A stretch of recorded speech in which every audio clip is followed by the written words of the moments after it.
Hello student, तो आज हम पढ़ेंगे कक्षा 8वीं का गणित। आपके अध्याय का नाम है एक चर वाला रैखिक समीकरण। अगर आप इस अध्याय का परिचय नहीं देखे हैं तो प्लेलिस्ट में जाके आप देख सकते हैं एक चर वाले रैखिक समीकरण क्या होते हैं। अगर आप परिचय देख लेंगे तो आपको ये सवाल बहुत आसानी से बन जाएगा और ये जो आपका प्रश्नावली 2.2 है वो बहुत आसानी से आपको समझ में आएगा। तो दोस्तों यहाँ पे क्या दिया है, देखिए, निम्न रैखिक समीकरण को हल कीजिए। दोस्तों यहाँ पे हम इससे पहले प्रश्न क्रमांक 1 को हल कर चुके हैं। आज हम हल करेंगे प्रश्न क्रमांक 2 को। तो प्रश्न क्रमांक 2 क्या है, n/2 ऋण 3n/4 धन 5n/6 बराबर 21। ये है आपका क्या, प्रश्न क्रमांक 2। इसको हम क्या करेंगे, हल करेंगे। तो दोस्तों एक बार आप ज़रूर एक चर वाले रैखिक समीकरण का जो अध्याय है इसका परिचय देख लेंगे ताकि आपको इन प्रश्न बहुत आसानी से समझ में आएगा। चलिए इस प्रश्न को हल करते हैं। तो यहाँ पर देख सकते हो स्टूडेंट्स, मैं जो क्वेश्चन है आपका रैखिक समीकरण उसको लिख लिया हूँ। इसको अब हमें क्या करना है, हल करना है। तो यहाँ पे हम लिखेंगे हल। देखिए, सबसे पहले हम क्वेश्चन को भी उतार सकते हैं या नहीं भी उतारेंगे, क्योंकि अगर मैं क्वेश्चन उतार रहा हूँ तो वीडियो लंबा हो रहा है, इसलिए क्वेश्चन नहीं उतार रहा हूँ। यहाँ पे आपको क्या करना है, ये आपके हर कहलाए 2, 4, 6, इसका क्या करना है, एलसीएम लेना है। तो यहाँ पे लिखेंगे 2, 4 व 6 का LCM।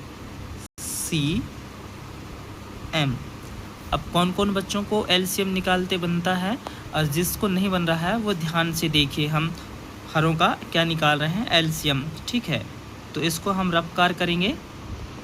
तो यहाँ पर हम एलसीएम निकालेंगे कितना कितना का, 2, 4 व 6 का। ठीक है, रफकार कर लेते हैं। निकालने के बाद एलसीएम जो आएगा उसको लिख लेंगे। ठीक है, यहाँ पे हम ऊपर लिख लेते हैं 2, 4 व 6 का LCM बराबर जो भी आएगा हम इस यहाँ पे लिख देंगे। अभी हम इसको हल कर रहे हैं। ठीक है, तो देखिए ये कितने से कटेगा, 2 से, और ये 4 भी 2 से और 6 भी 2 से। तो इसको हम कितने से भाग देंगे, 2 से।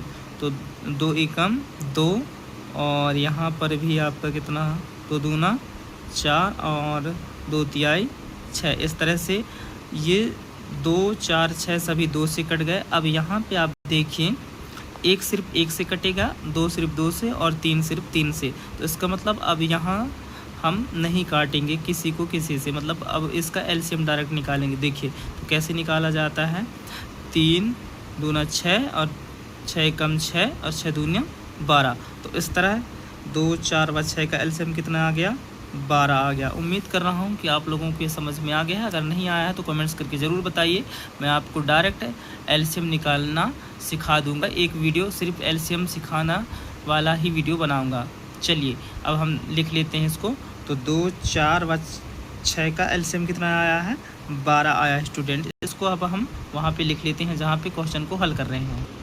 तो हमने जो एलसीएम निकाला है 2, 4, 6, 8 का, वो कितना निकाला है, 12 निकाला है। तो यहाँ पे हम 12 लिख लिए। ठीक है, अब यहाँ पे हमें क्या करना है, हमने हरों का एलसीएम निकाल लिया है तो 12 आया है। तो अब ये हरों को हटाकर सभी का हर क्या कर देंगे, 12 ले लेंगे। तो यहाँ पे हम लिखेंगे, तो देखिए यहाँ पे क्या दिया है, n/2। तो यहाँ पे आप लिख सकते हो n/12 ऋण 3n/4 दिया है। तो यहाँ पे आप 3n/12, क्योंकि सभी का हर हम कितना ले रहे हैं, 12 ले रहे हैं। और धन कितना दिया है, 5n/6 दिया है। तो यहाँ पे भी हम 12 ले सकते हैं। बराबर कितना दिया है, 21। तो यहाँ पे हम 21 ले सकते हैं। इसको हम इस तरह से भी लिख सकते हैं।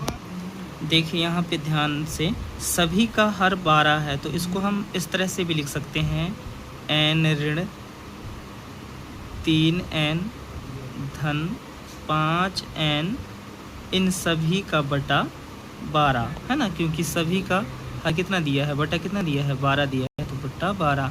फिर यहाँ पे बराबर 21 दिया है तो बराबर 21। इस तरह से भी हम लिख सकते हैं। उम्मीद कर रहा हूँ यहाँ तक आप अच्छे से समझ गए होंगे। अब हम इसको इस तरह से भी लिख सकते हैं। देखिए सभी का बटा 12 है तो हमने इन सभी को साथ में लिख के इसका बट्टा 12 लिख दिए, बराबर 21 है तो बराबर 21 लिख दिए हैं। अब इसको हम कुछ इस तरह से भी लिख सकते हैं। देखिए, हम लिख सकते हैं n के जगह में 6 n ऋण 9n धन यहाँ पे देखिए ऋण 3n के जगह में मैं 9n और धन 5n है तो यहाँ पर हम 10n लिख सकते हैं। ऐसा क्यों, देखिए समझिए ध्यान से। यहाँ पे इन सब का बटे 12 है, तो अगर हम यहाँ पे, चलिए मैं अच्छे से समझाता हूँ। इसका बटे फिर हम 12 लिख लेते हैं, और इसका बटे भी हम 12 लिख लेते हैं, और इसका बटे भी हम फिर 12 लिख लेते हैं, और यहाँ पे n रहेगा बराबर 21। देखिए, अगर हम इसको काटें तो 6 कम 6, 6 दूना 12, तो यहाँ पे आप देख सकते हैं ये 6 कट जाएगा तो n बटे कितना बचेगा, 2 बचेगा, क्योंकि 6 कम 6 तो बस n बचा, और 6 दूना 12। तो यहाँ पे इस प्रकार आप देख सकते हैं सिर्फ n और 2 बचेगा, तो इस प्रकार हम यहाँ पे 6n बटे 12 लिख सकते हैं। इसके बाद ऋण यहाँ पे 3 दिया है, तो देखिए इसको अगर हम काटें तो ये क्या होगा, 3 से काटेंगे तो 3 तिहाई 9 और 3 चौके 12, तो यहाँ पे 4 आएगा और यहाँ पे ऊपर 3 आएगा। तो इस प्रकार हम इसको ऐसे लिख सकते हैं। उसके बाद यहाँ पे देखिए 5n है, तो 5n की जगह में हम 10 लिख सकते हैं। क्यों, क्योंकि इसको हम अगर 2 से काटते हैं तो 2 पंचे 10, तो यहाँ पे 5 आएगा और 5n हो जाएगा, और 2 से 12 काटेंगे तो 2 छक्का 12, तो इस प्रकार यहाँ पे 6 है। उम्मीद कर रहा हूँ कि अब आप समझ गए होंगे।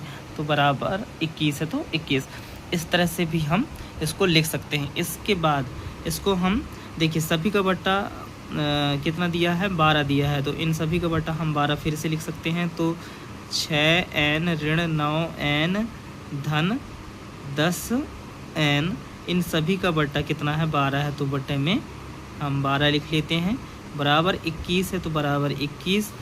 अब यहाँ पे देखिए ये 6n प्लस का है यानी धन का है, और 10n भी धन का है। तो सबसे पहले इनको आप जोड़ेंगे तो कितना हो जाएगा, 16n हो जाएगा।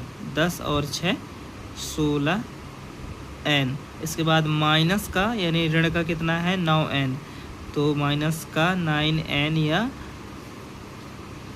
9n है ना। उम्मीद कर रहा हूँ समझ गए होंगे। 10 और 6n जुड़े तो 16n हो गए, माइनस का 9n है तो माइनस का 9n, इन सब का बट्टा 12 है तो सबका बट्टा अपन 12 लिख लेते हैं, और बराबर 21 है तो बराबर 21। ठीक है। अब यहाँ पे देखिए 16n ऋण 9n, तो 16 में 9 घटा दोगे तो कितना बचेगा, 7 बचेगा। n है साथ में तो n, और इसका बट्टा 12 बराबर कितना दिया है, 21 दिया है, तो यहाँ पे 21। उम्मीद कर रहा हूँ कि यहाँ तक आप अच्छे से समझ गए होंगे।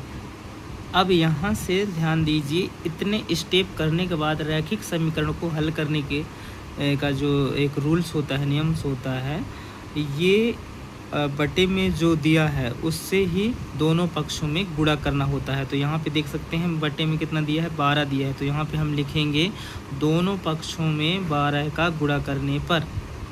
तो यहाँ पे मैं लिख दिया हूँ दोनों पक्षों में 12 का गुणा करने पर। तो यहाँ पे आप लिख सकते हैं, देखिए 7n बट्टा 12 गुणित कितना करना है, 12 है, तो 12 बराबर यहाँ पे क्या दिया है, 21 गुणित कितना हो जाएगा, 12, क्योंकि हमें दोनों पक्षों में करना है। तो इसके बाद यहाँ पे आप देखिए ये 12 से ये 12 हो गया कैंसिल। अब क्या बच रहा है, यहाँ पे ही हम ले लेते हैं एक लाइन खींच के। यहाँ पे आप ध्यान से देखिए क्या बच रहा है, 7n बच रहा है, 12 से तो 12 कट गया है, तो यहाँ पे हम लिख लेते हैं क्या, 7n। इसके बाद बराबर 21 गुणित 12 बच रहा है, तो बराबर 21 गुणित 12। ठीक है। अब यहाँ पे 7n है तो 7n बराबर 21 गुणित 12 करेंगे तो 12 एकम 12, 12 का 2 हाथ सिलाई कितना 1 और 12 दूना 24, 24 और 1 कितना हो गया 25। तो ये आ गया आपका बराबर करके 252। ठीक है, अब इस स्टेप के बाद यहाँ पे किसी भी चर संख्या का जो गुणांक होता है उसका भाग दोनों पक्षों में दिया जाता है। तो यहाँ पे आपका देखिए, यहाँ पे आपका जो है चर संख्या क्या है n है ना, या चर राशि, इसका गुणांक क्या है 7 है। ठीक है, n का गुणांक क्या है 7 है। तो ये 7 का जो है भाग दोनों पक्षों में देने पर, तो यहाँ पे मैं लिख दिया हूँ 7 का भाग दोनों पक्षों में देने पर।